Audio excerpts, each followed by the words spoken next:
ஏமாமா, என்ன நீ வேலைக்கு கூட்டிட்டு போறியா இல்ல எங்க ஊருக்கே கூட்டிட்டு போறியா? மாமா உன்னதான் காது கேட்கலையா? கேக்குது. ஏண்டா உடம்பு நோகாம உனக்கு மெட்ராஸ்ல வேலை கிடைச்சிருமா? நான் மட்டும் சைக்கிள் மிதிச்சா பரவாயில்ல, உன்னையும் சேர்த்து வச்சுல மிதிக்கிறேன். மிதி சைக்கிள் மிதிக்கிறதுக்கே சலிச்சுக்கிறிய. அந்த காலத்துல நான் வேலைக்காக சாணியே மிதிச்சிருக்கிறேன். உனக்கு போய் எங்க அக்காவை கொடுத்தாங்க பாரு, அவங்கள சொல்லணும். ஏன் வேற யாருக்காவது கொடுக்கறது? நானா வேண்டான்னு வேற வக்கில்ல எனக்கு கட்டி வச்சிட்டீங்க. டேய், உனக்கு வேலை வாங்கி கொடுக்கற அளவுக்கு என் அந்தஸ்து வந்திருக்குல்ல? அது சரி, நம்ம வேலை எப்படி நம்ம அந்தஸ்துக்கு தகுந்த மாதிரி இருக்கும்ல? அந்தஸ்தா? அது என்னங்க அது உங்க அந்தஸ்து? சொல்றேன்.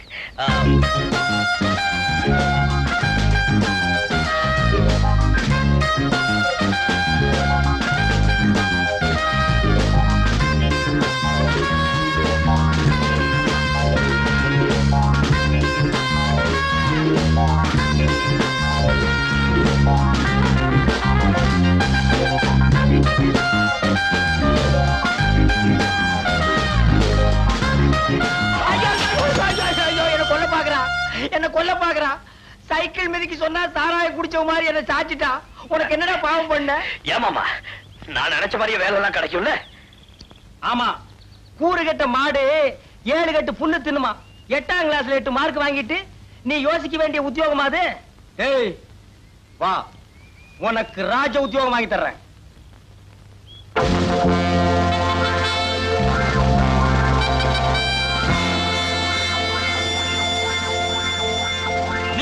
மணி, உங்க மச்சானோட பேச பாக்கும்போது வாட்ச்மேன் வேலை கொடுத்துட்டேன்னு ஃபீல் பண்ற மாதிரி தெரியுது. ஆட நீங்க ஒண்ணு மேனேஜர், நான் என்னமோ வண்டி தள்ளுறது, பெருக்கிறது, அள்ளி கொட்டுறது இப்படிப்பட்ட வேலையா இருக்கும்னு நினைச்சேன். இப்படி ஒரு அருமையான வேலையா இருக்கும்னு தெரிஞ்சிருந்தா 1 மாசத்துக்கு முன்னாலே இவன் லெட்டர் போட்டு நான் வர வச்சிருப்பேன். உடுப்ப பார்க்கும்போது தான் தெரியுது அவனை இறக்கி விட்டு அந்த இடத்துல நான் போய் நிக்கலாமான்னு ஆசையா இருக்கு. நினைக்காதீங்க, குதிரை பாக்குது. இந்த வேலையில இருக்கணும்னா ரொம்ப பொறுமை வேணும். வர டூரிஸ்ட் எல்லாம் ஒவ்வொருத்தரும் ஒவ்வொரு மூலையில இருப்பாங்க. அவங்க என்னதான் கேலி கிண்டல் செஞ்சா கூட ஸ்டடியா இருக்கணும். கோபமே படக்கூடாது. சுருக்கமா சொன்னா மண்ணு மாதிரி இருக்கணும். ஆட நீங்க ஒண்ணுங்க, நம்ம மாடு பாக்குறதுக்கு தான் வாட்ட சாட்டமா இருப்பானே தவிர சொரணையே இல்ல. வேணா நீங்க கிள்ளி பாருங்க. நான் அப்பவே சொன்ன குதிரை பாக்குது. இது எப்படிங்க இது? காலையில இருந்து சாயந்தரம் வரைக்கும் இப்படியே நிக்கிறேன். காலையில 6 மணில இருந்து சாயந்தரம் 6 மணி வரையும் அப்படியே நிக்கணும். 6 மணிக்கு மேல, அதாவது 6 o'clock குதிரை மேல உட்காரணும். ஓ, அது வேற இருக்கா? மாப்பிள கேட்டுக்கோ, பீச்ல குதிரை மேல ஒரு ரவுண்ட் வரணும்னா 1 ரூபாய். இங்க உனக்கு ஒரு குதிரையே கொடுத்துருக்காங்க. இதுல இருந்து என்ன நினைக்கிற? உனக்கு நல்ல நேரம் ஆரம்பம், அனுபவிச்சுக்கோ. சொல்ல வேண்டியதெல்லாம் சொல்லிட்டேன். நல்ல பேர் எடுக்க வேண்டியது உங்க மச்சான் பொறுப்பு. என்னமோ உங்களைத்தான் மலை மாதிரி நம்பி பையனை விட்டுட்டு போறேன். அட நீங்க ஒண்ணு, மனுஷனுக்கு மனுஷன், இதெல்லாம் ஒரு சின்ன ஹெல்ப் தானே. நான் அப்பவே சொல்ல குதிரை பாக்குதுன்னு.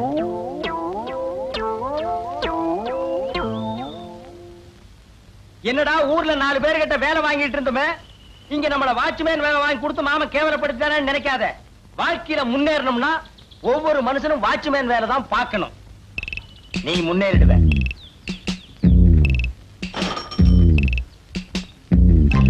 Smile, please.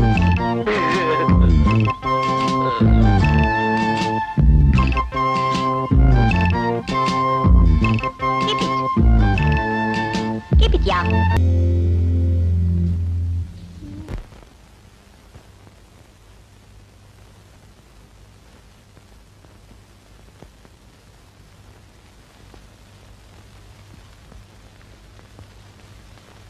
தனலட்சுமி, உன்னை நான் எங்க வச்சிருக்கேன் பாத்தியா?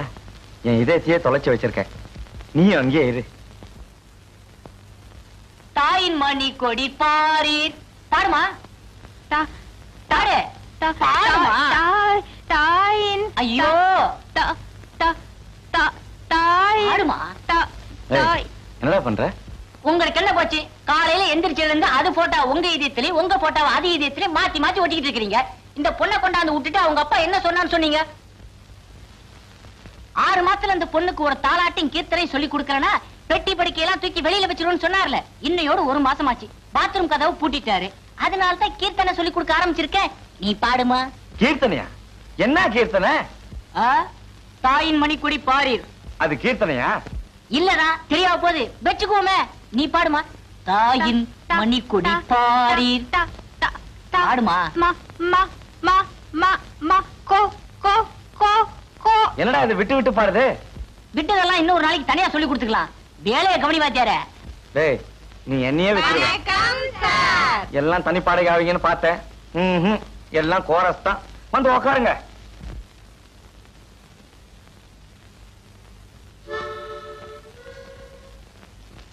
லேட்டா வந்ததுக்கு ஆளுக்கு ஒரு கதை சொல்லுவீங்களே, எங்க சொல்லுங்க பாப்போம்.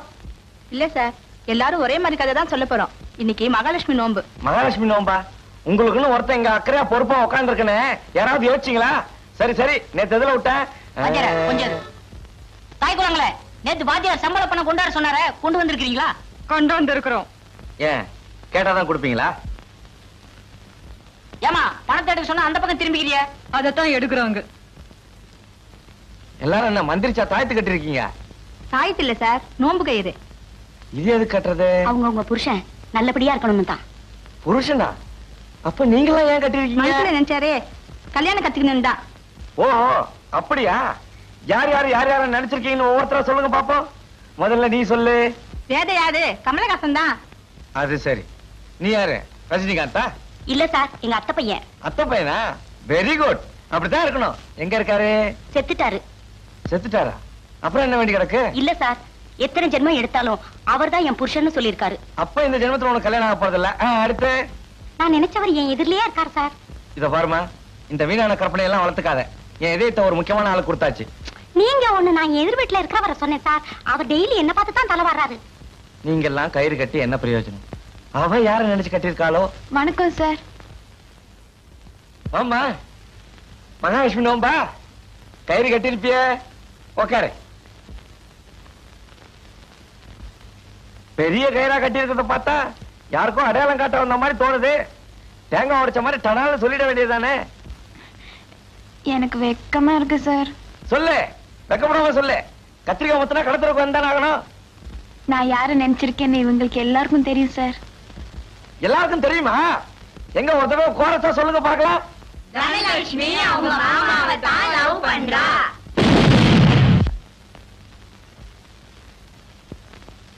வேற ஒண்ணு இல்லைங்க, இவர் இதயம் வெடிச்சு போச்சு, அவ்வளவுதான்.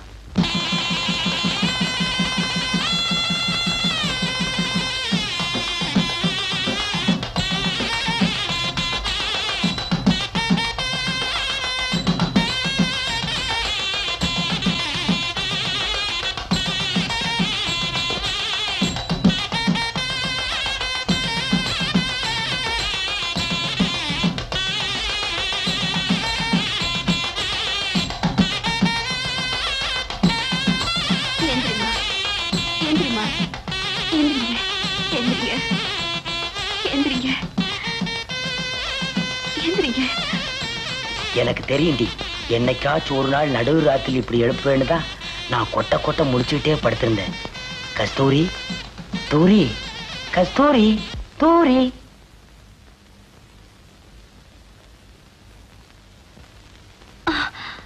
என்னடி? ஒரு கனவு கண்டேன். என்ன கனவு? தம்பியும் தனலட்சுமியும் கல்யாணம் பண்ணிக்கிற மாதிரி. அதையே நினைச்சிட்டு படுத்திருந்தா அதான் கனவுல வரும். அது இல்லைங்க, மாலை மாத்திக்கிற மாதிரி கனவு கண்டா அபசக்கணும்னு சொல்லுவாங்க. இப்ப எனக்கு சகனம் சரியில்லை.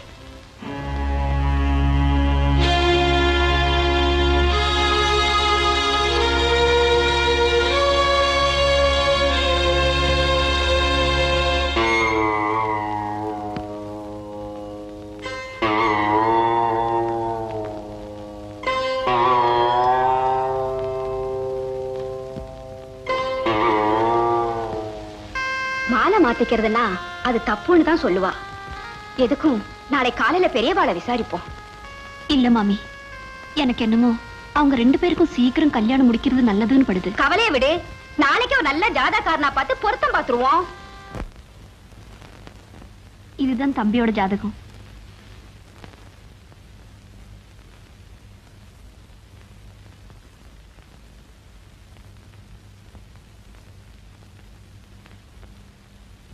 என்னம்மா இது?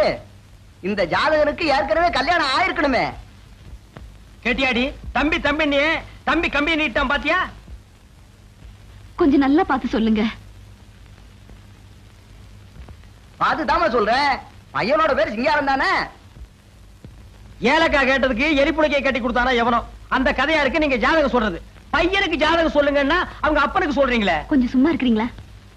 அது எங்க அப்பா ஜாதகம். அடுத்த பக்கம் புரட்டி பாருங்க. அவங்க அம்மா ஜாதகம் வரும். அதுக்கு அடுத்த பக்கம் போறட்டுங்க. இவ ஜாதகம் வரும். இவளுக்கு ஒரு பொண்ணு இருக்குன்னு சொல்லிடாதீங்க. பேர் லட்சுமிபதிங்க. அதுக்கு பாருங்க. லட்சுமிபதி. முதல்ல இடத்த காலி பண்ணுங்க. வீடு காலி பண்ணு சொல்ற மாதிரி இருக்கு. நான் போய் முடி வெட்டிட்டு வர்றேன். தண்ணி போட்டு வை. அற்புதமான ஜாதகம். இந்த ஜாதகத்துக்கு உடையவன் ஒரு வினாடி முன்னாடி பிறந்திருந்தா எம்ஜிஆர் ஜாதகம், ஒரு வினாடி பின்னாடி பிறந்திருந்தா சிவாஜி ஜாதகம். ரெண்டுக்கும் இடையில பிரமாதமா அமோகமா இருக்குது போங்க. சரி, பொண்ணோட ஜாதகத்தை எடுத்துவாங்க. பொண்ணு பிறந்த ஜாதகம் எழுதி வைக்கல. அவ வயசுக்கு வந்து குறிப்பு தான் எழுதி வச்சிருக்கோம். அதை வச்சு பொருத்தம் பார்க்க முடியல. ருதுவான குறிப்பு தானம்மா. அதை வச்சுதான் பொருத்தமே பார்க்கணும். சரி.